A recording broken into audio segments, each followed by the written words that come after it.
Israel Lebanon war के बीच में India ने कौन सा बड़ा कदम उठाया है? इंडिया ने लेबनान के किस ऑर्गेनाइजेशन को टेररिस्ट ऑर्गेनाइजेशन घोषित किया है? कैसे किसी संगठन को आतंकी संगठन डिक्लेयर किया जाता है? इन सब पर बात करेंगे इस वीडियो में।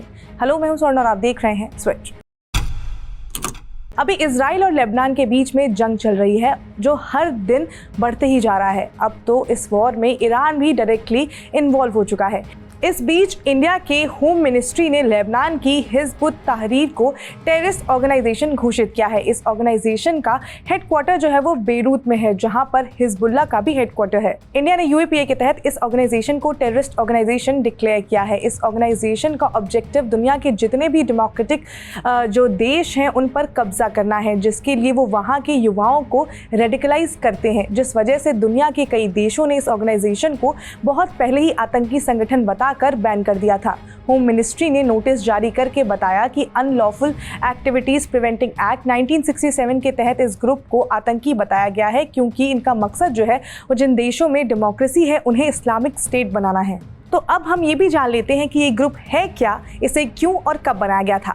तो हिजबुत तहरीर को 1953 में यरूशलेम में बनाया गया था। तब से लेकर अब तक इस टेररिस्ट ऑर्गेनाइजेशन की जो पहुंच है वो 50 से ज़्यादा देशों तक पहुंच गई है। इस दौरान लेबनान में कई और संगठन बने, जिसमें हिजबुल्लाह का भी नाम शामिल है, जिसको कई और देशों ने टेररिस्ट ऑर्गेनाइजेशन डिक्लेयर करके बैन किया हुआ है। लेकिन इंडिया ने अब तक हिजबुल्लाह को आतंकी संगठन घोषित नहीं किया है, क्योंकि हिजबुल्लाह के बनने और उसको चलाने के पीछे ईरान का बहुत बड़ा हाथ है और ईरान के रिलेशन जो है वो इंडिया से अच्छे हैं, जो इंडिया नहीं चाहता है कि वो खराब हो। हिजबुत तहरीर को इंडिया से पहले Bangladesh, China, Russia, Pakistan, Germany, Turkey, United kingdom, Kazakhstan और इंडोनेशिया ने बैन किया है।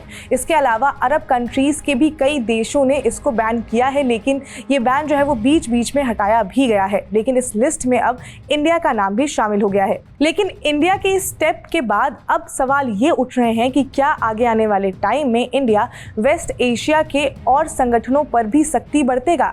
इस लिस्ट में हिजबुल्लाह और हमास दो बड़े नाम हैं।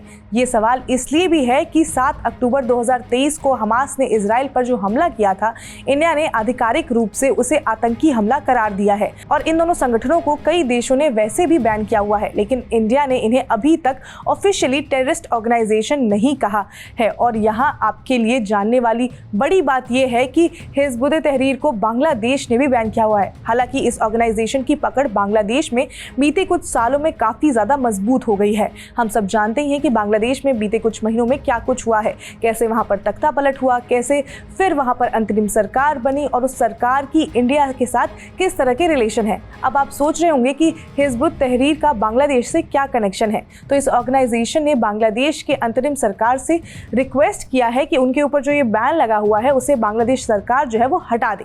हालांकि बांग्लादेश का इस पर कोई भी ऑफिशियल रिएक्शन जो है वो अब तक नहीं आया है। फिलहाल इजराइल और लेबनान के बीच में सिचुएशन ठीक नहीं है। इसमें ईरान की ऑफिशियल एंट्री भी हो चुकी है। इस बीच इंडिया का स्टैंड इस वॉर में काफ़ी ज़्यादा न्यूट्रल रहा है और अब इंडिया ने लेबनान की एक टेररिस्ट ऑर्गेनाइजेशन पर बैन भी लगा दिया है।